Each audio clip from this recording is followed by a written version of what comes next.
আমাদের এই যুব সমাজের পক্ষ থেকে মোহাম্মদ মাসুদ রানা 2-3 কথা বলবো। 1 মিনিট বাইক না, এই 1 মিনিটের ভিতরে ওনার বক্তব্য শেষ করবো। মাসুদ রানা।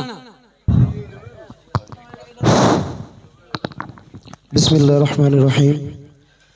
আজকের এই আলোচনা সভায় উপস্থিত সম্মানিত ওসি সাহেব, সম্মানিত এলাকার মুরব্বীগণ, আমার শ্রদ্ধেয় বড় ভাইয়েরা, আমার আদরের ছোট ভাইয়েরা, আমার সমবয়সী বন্ধু বান্ধব, সবার কাছে আমার আন্তরিক সালাম। আসসালামু আলাইকুম ওয়া রাহমাতুল্লাহি ওয়া বারাকাতুহু। আমরা আপনাদের মাঝে যে জরুরি বিষয় নিয়ে আমাদের যুব সমাজ বা তরুণ সমাজের পক্ষ থেকে যে জরুরি মিটিং ডাকা হয়েছে, তার মূল লক্ষ্যই হলো আমাদের এলাকা থেকে মাদক এবং চুরি ডাকাতি চিরতরে বিদায় করা।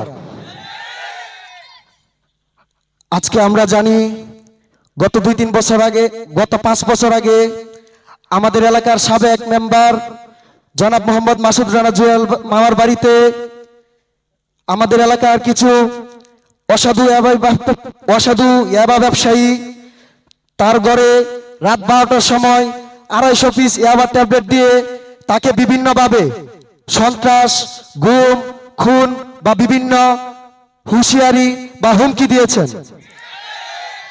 এখন আমরা সবাই যে এই মাদক অন্যায় অত্যাচারের বিরুদ্ধে আমরা যে কাজ করব, তিনি ছিলেন মেম্বার সাহেব, কোনো না কোনো দৃষ্টিতে সরকারি কর্মকর্তা, তারপরেও তার কোনো সিকিউরিটি ছিল না আমাদের এই জাল্লাবাদ গ্রামে। এখন আমরা যদি কাজ করি, আমরা কিভাবে, কোন সাহসে এবং কার আশায় আমরা কাজ করব?